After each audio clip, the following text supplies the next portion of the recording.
eny azy manolotra ny araham-pandray ho atsika menakafo tafahoana soa ato amin'izao fahitalavitra izao miaraka amin'ny fandarana ara-baiboly karakarainay avy ao amin'ny fikambanana revay biblika.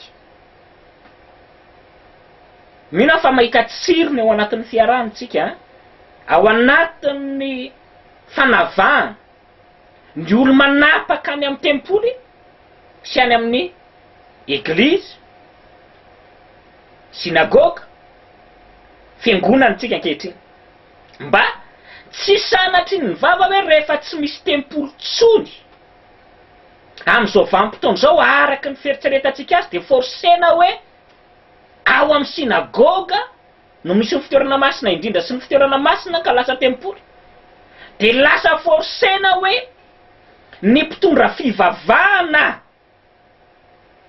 re tompon'ny ministera samihafa zany na fampona samihafa no lasa olo-masina, de ny robe pastoral sy ny akanjo na diakra sy ny tenue ana choral no lasa akanjo masina. De navatsika tsara zany hoe reny zavatra no asinina ireny, reny zavatra no amasinina ireny de nilaina tamin'ny fampona araky ny tempoly, de any amin'ny tempoly no misy an'izany fa tsy fanao ao amin'ny fiangonana izany, fa ny atao ao anatin'ny fiangonana eo ambany fandaminan'ny mpanapaka ny fiangonana na mpanapaka ny sinagoga de ny mianatra soratra masina, ny mianatra baiboly fa fanao isa-tanàny zany isa-tsabata rehefa nivakitsika teto. Andao nge iverenako kely vetivety eto ampanomboana an'ity fotoana ity indray ny asan'ny apôstôly toko 17 efa nivakitsika tamin'ny fandarana teo aloha, de asehoko anareo le andraikitry ny mpanapaka ny sinagoga sy ny fomba fandaminany ny sinagoga ao anatin'ny fanompo-pivavahana atao ao anatin'ny sinagoga fa tsy any amin'ny tempoly averiko ihany zany. Asan'ny apôstôly toko 17 ary asan'ny apôstôly toko 17 tonga de mirototsika etsy amin'ny andininy 15 any ohatra zay tsy nivakitsika tamin'ny fandarana teo aloha fa le toko no efa nivakitsika, de eo amin'ny andininy 15 de zao nolazainy ny baiboly. Asan'ny apôstôly toko 17 andininy 15 zao nolazainy ny baiboly. Ary rehefa vita ny famakina ny lalàna sy ny mpaminany, ny mpanapaka ny sinagoga de nampilaza taminy ka nanao hoe ry rahalahy, raha misy fananarana ataonareo amin'ny olona de ataovy.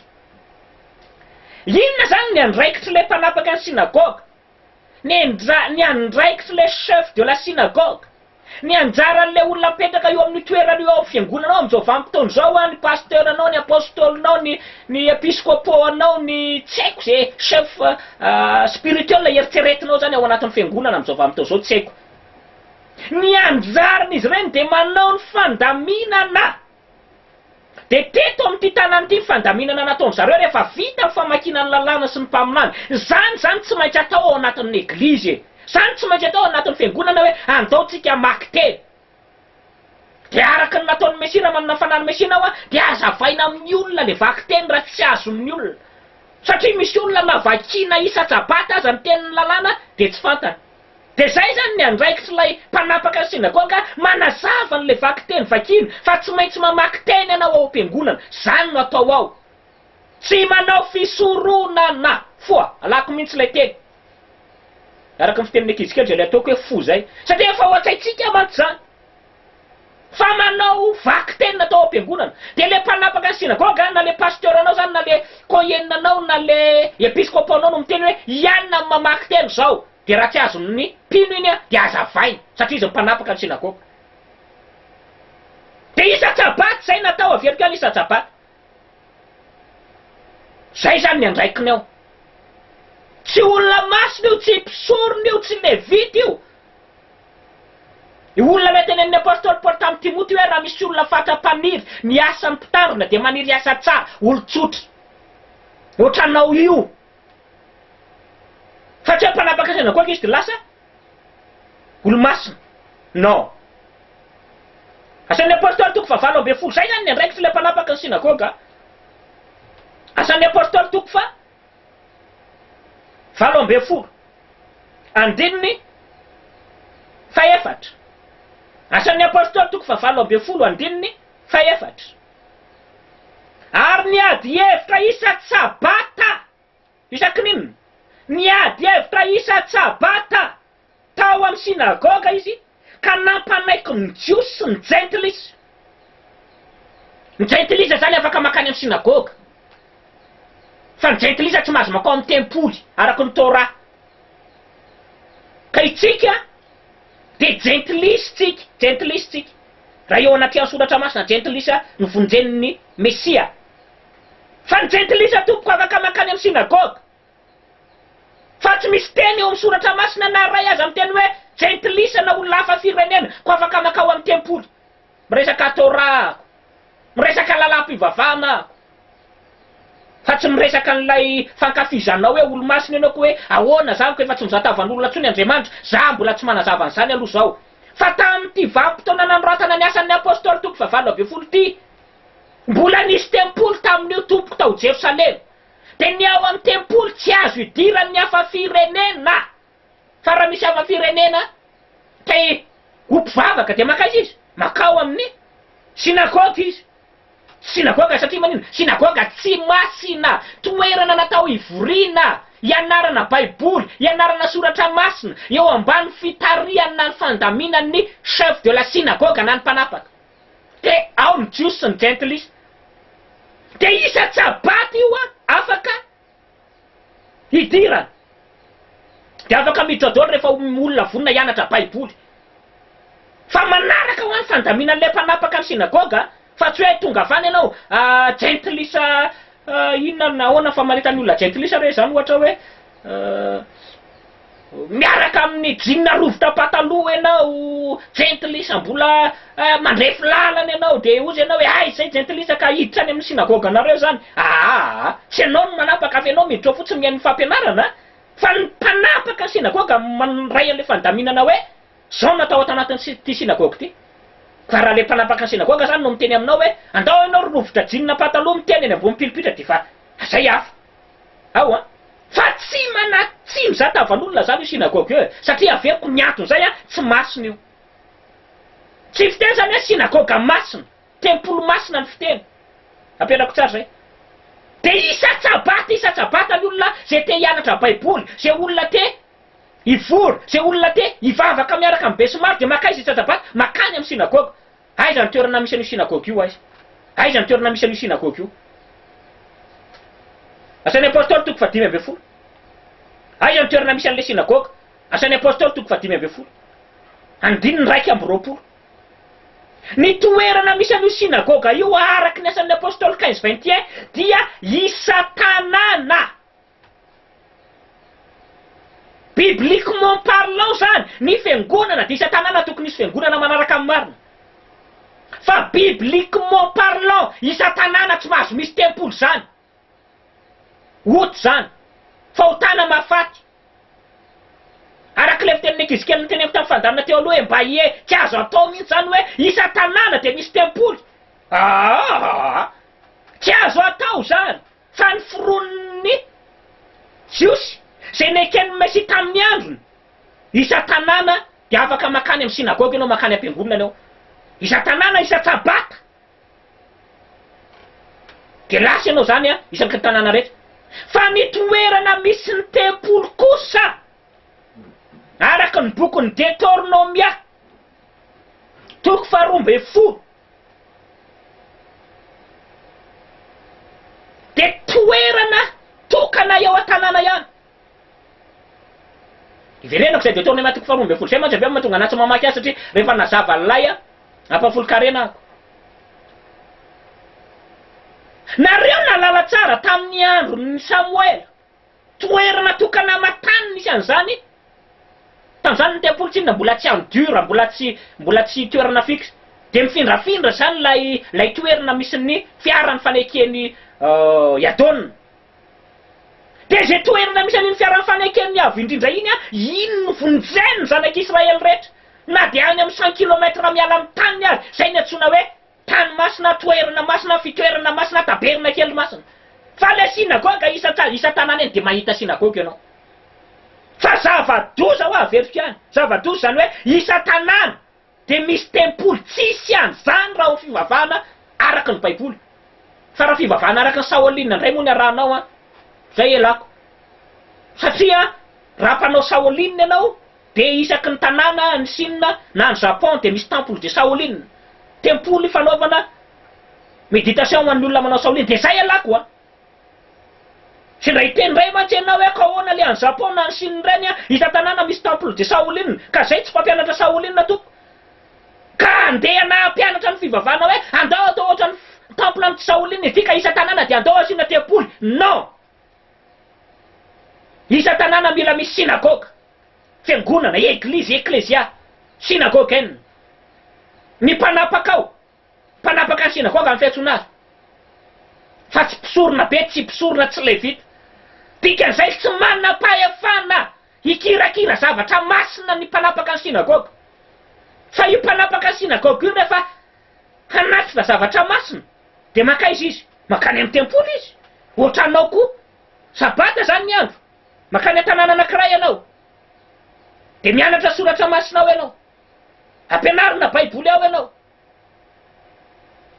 Dia ohatra zany ianao, ohatra na ampianarina baiboly tao zany ianao hoe atrenao atero amin'ny trano firaketako ny ampafolo-karenanareo. Zay zany le fianarana baiboly androany sabata ohatra. Dia izy ianao manatitra an'iny ampafolo-karena iny ao amin'ilay sinagoga ve?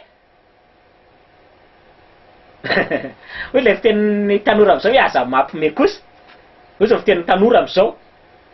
Tsy ao amin'ny sinagoga ny fanaterana an'iny fa ao amin'ny sinagoga ianao no mianatra hoe atero amin'ny trano firaketan'ny avo indrindra ny ampafolo-karena. Dia aiza le trano firaketan'ny avo indrindra, aiza le tempoly, aiza le tranony ray. Io le tokana matany araka ny Deutéronome atoko 12.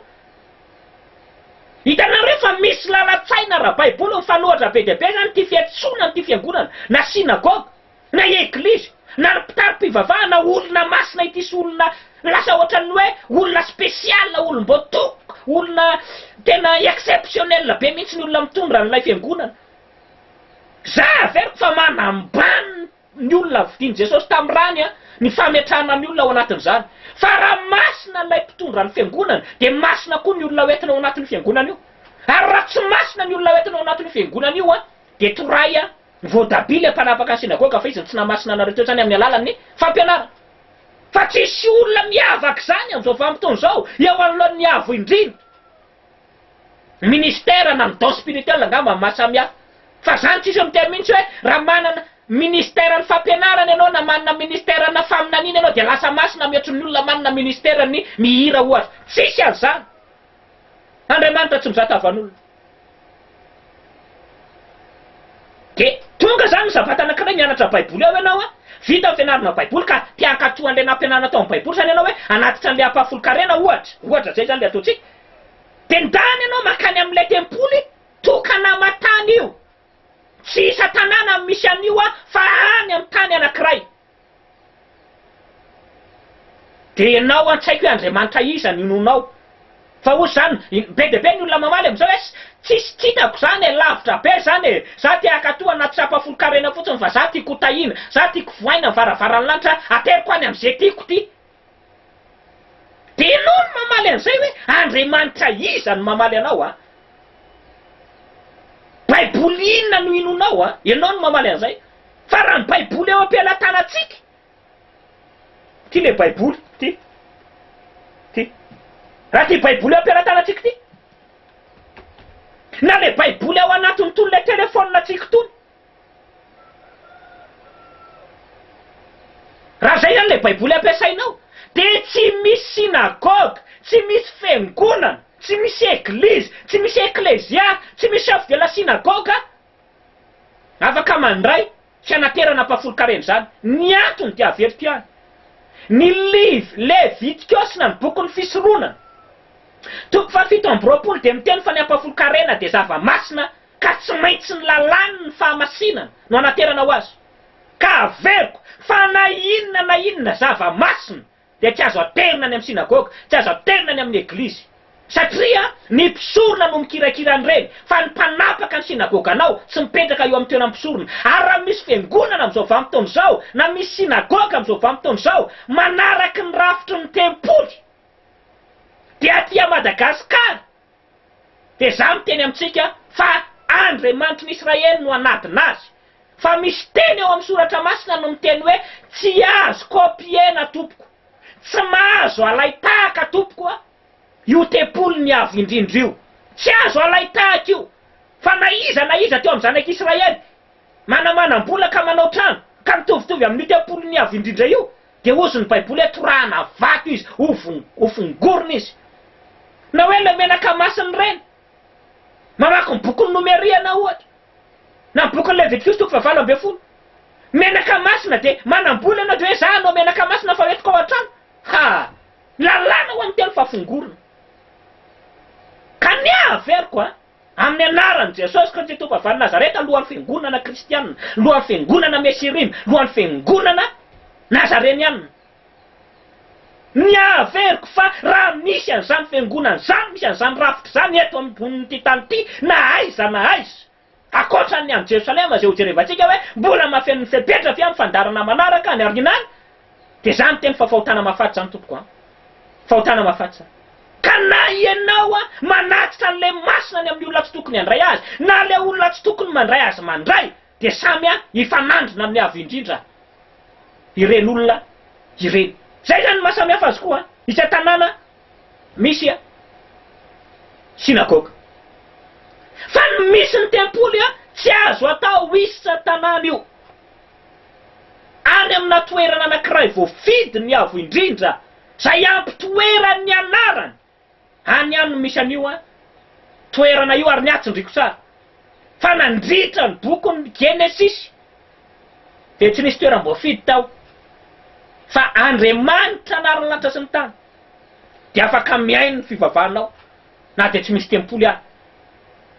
Fa tsindriko kosa tsy mifanaraka amin'ny soratra masina zany io hoe leo fiangonantsika, leo bizina ara-pivavahantsika, leo mitoetra an'ilay mpitarika ara-pivavahantsika, dia midongy ao an-trano fa tsy ho any am-piangonana amin'ny andro sabata, na hoe tsy hivaviko amin'ilay fiangonana tsony, zava-doza kosa any zay tsindriko tsara kosa. Asainy mahatonga anay mitondra an'izao fampianarana zao mba hanitsina ny fivavahana kristianina, mba hiala ao anatin'ilay fitadiavana vola amin'ny fivavahana ny mpanapaka ny sinagoga, dia mba hisy fiangonana be dia be tsy manatsiny amam-pondro ety ambonin'ny tany amin'ny andro hiavian'ny Mesia eny amin'ny rahona lanitra.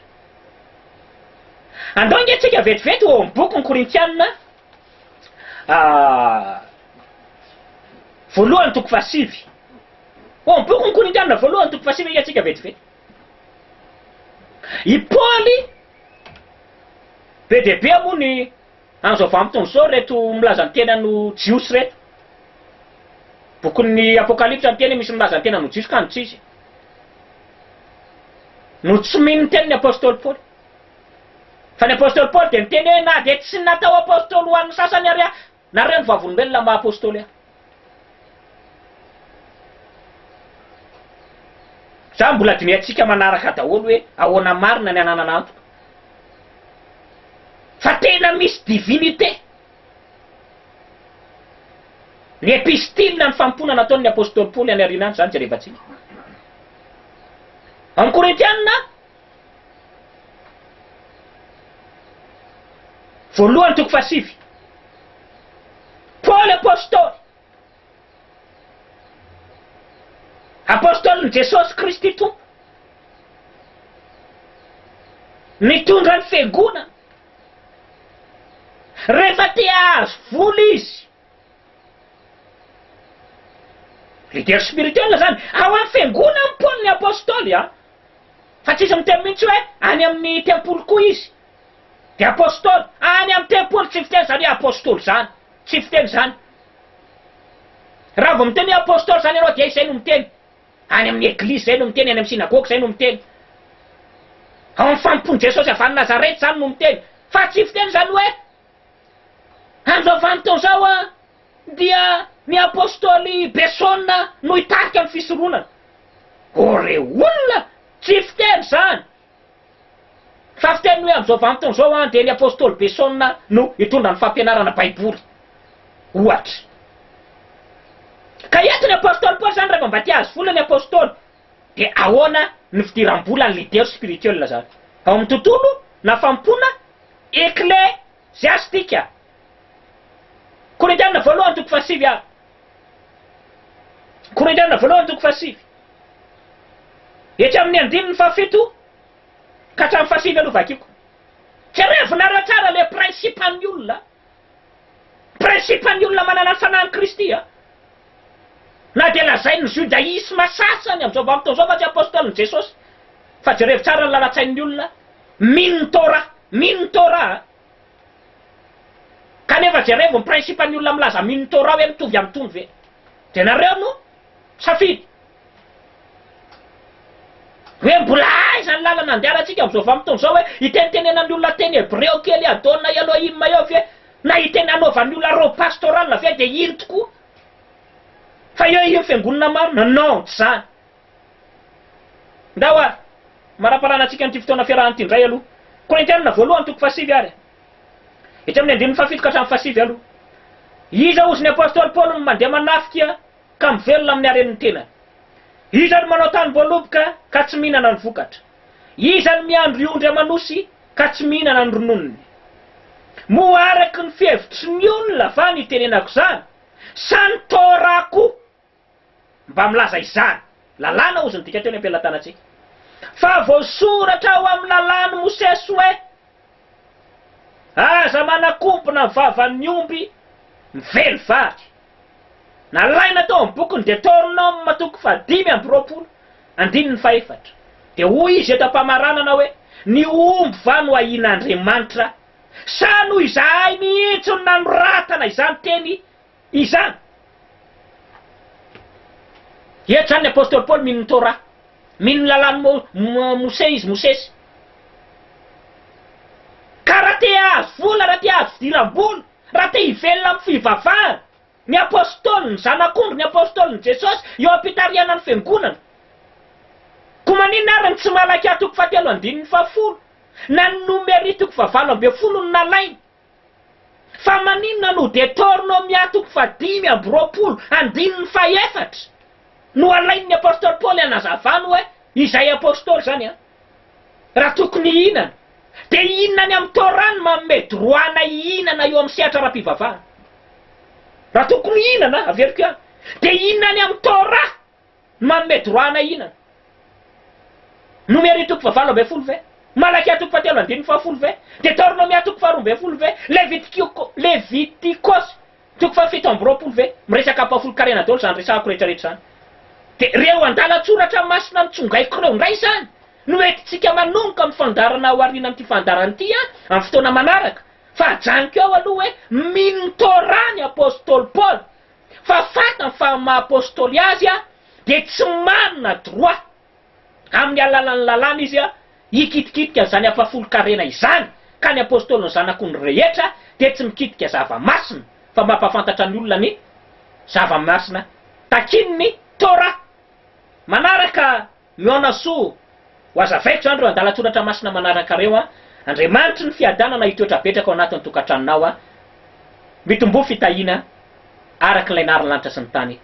Veloma tompoko.